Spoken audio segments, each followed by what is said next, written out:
Assalamualaikum warahmatullahi wabarakatuh. Berjumpa kembali bersama channelnya Cerita Tukang Jahit. Pada kesempatan kali ini saya akan membawakan sebuah cerita yang berjudul Hantu Penggemar Bakso. Tanpa berlama-lama lagi, kita masuk ke ceritanya.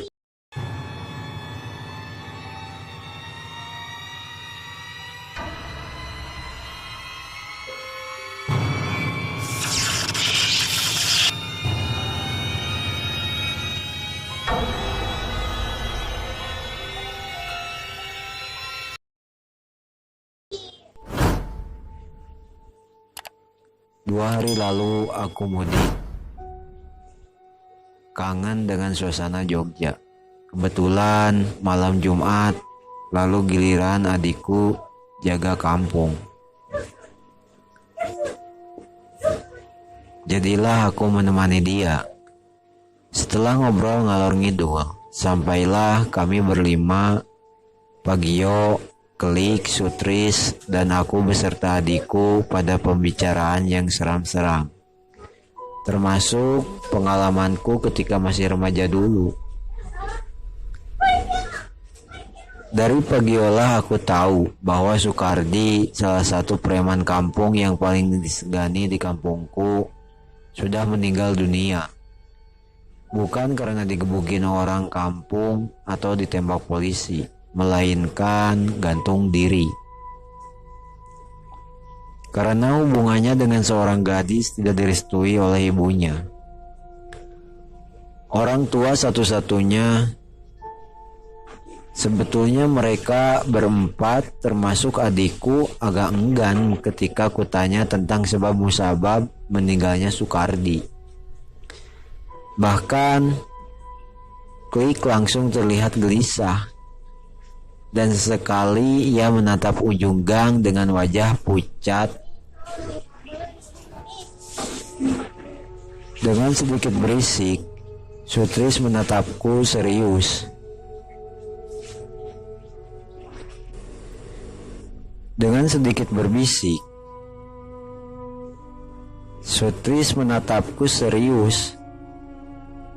"Bang, cerita yang lain saja ya," katanya kepadaku. Adikku pun mendukungnya, namun aku tetap ngotot. "Ada apa sih? Kalian banyak diuber setan saja," tanyaku sambil mengambil tempe goreng kesukaanku. "Bukan begitu bang," kata Sutris menatapku ragu. "Suasana kampung ini baru saja pulih," timpal Klik sambil membetulkan sarungnya. "Hah? Pulih? Pulih dari apa?" tanyaku heran. "Ya, dari teror hantunya Sukardi itu," kata adikku sambil menatap lagi ujung gang dengan penuh kekhawatiran. Jujur saja, aku baru melihat wajah adikku segelisah itu. Biasanya anak itu luar biasa beraninya. "Besok pagi saja aku ceritain tuntas," kata Sutri sambil beranjak pergi. Tunggu dulu, mau kemana lu?" tanyaku. "Tidur, ngantuk nih," katanya sambil ngeloyor pergi. Tak lama kemudian, Klik pun pamit pulang.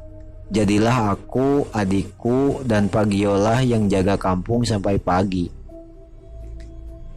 Siangnya pukul 11 aku sudah tertandang ke warung sotonya Sutris. Penasaran pengen tahu ada peristiwa apa di kampungku pasca meninggalnya Sukardi. Preman kampung itu kebetulan di situ juga ada Pak Joko, tukang bakso langgananku. Sutris yang melihat kedatanganku langsung berkata, "Tanya saja Pak Joko biar lebih jelas," dengan gayanya yang bikin sebel.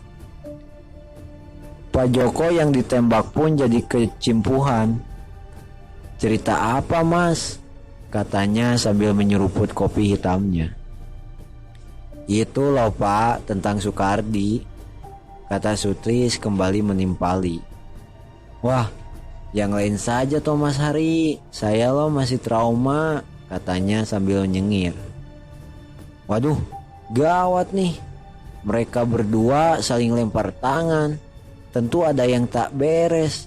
Pantesan tadi malam ibuku agak khawatir ketika kami berdua pamit mau jaga kampung. Namun setelah kurayu-rayu, akhirnya Pak Joko berani bercerita. Sudah sebulan lebih saya libur jualan mas, karena di Gunung Kidul baru panen. Sehingga saya tidak tahu perkembangan terbaru kampung ini, katanya sambil menghisap rokok kretek kesukaannya. Malam itu, hujan dari pagi sampai sore belum juga reda. Tidak seperti biasanya sampai jam 21.30. Baksoku belum laku seporsi pun. Wah, alamat pulang dengan tangan hampa nih, gumamku sambil mengusap muka dari tetesan air hujan. Dengan agak malas, aku kembali memukuli mangkok baksoku. Pas di pertigaan Kemandungan, terdengar suara serak-serak basah. Bakso 3 mangkok, Kang. Meskipun duduk membelakangi, tapi aku tahu persis bahwa itu Sukardi, preman kampung yang biasanya sering minta baksoku gratisan. Waduh, apes nih. Dengan daganganku belum laku sudah dipalak, gumam batinku.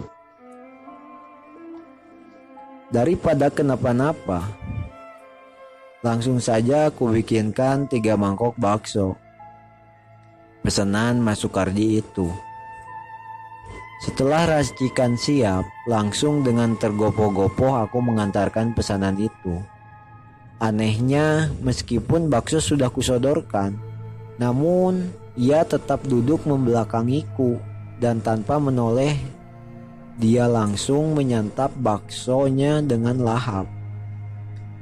Aku agak heran, biasanya tingkah Mas Sukardi ndak karu-karuan bila sedang kumat premannya. Entah mengosak-ngasik dagangan baksoku atau memukuli mangkok bakso sekeras-kerasnya sampai pecah. Tapi malam itu dia diam saja, bahkan cenderung amat diam. Aku pun ikut diam sambil menghisap sebatang rokok. Aku duduk di belakanginya. Nah, tak seberapa lama terdengar suara beratnya. Baksomu kurang garam, Kang, katanya sambil meletakkan mangkuk keras-keras. Aku kaget dan spontan berdiri berhadap-hadapan. Dan betapa kagetnya aku saat melihat Sukardi dengan bajunya berlumuran darah dan ada tali mengikat di lehernya. Sementara matanya melotot dengan lidah terjulur, persis korban gantung diri. Mataku langsung berkunang-kunang dan terasa gelap seketika. Pas sadar, tahu-tahu aku sudah berbaring di pos dan dikerubungi oleh Mas Sutris dan teman-teman yang jaga kampung. Dengan terbata-bata, aku menceritakan pertemuanku dengan preman itu. Dan dari Mas Sutrislah aku tahu bahwa Sukardi telah seminggu meninggal dunia karena gantung diri di Pakuning Ratan. Begitu yang saya alami, Mas Hari, pungkas Pak Joko sambil menghabiskan sisa kopi yang tinggal ampasnya. Pantesan tadi malam teman-temanku tidak mau bercerita, Pak, karena hampir selama 40 hari arwah gentayangan Sukardi menteror kampungku. Dan baru reda setelah Kiai Dullah melakukan yasinan selama 7 hari di rumahnya. Sekian dan terima kasih. Assalamualaikum warahmatullahi wabarakatuh.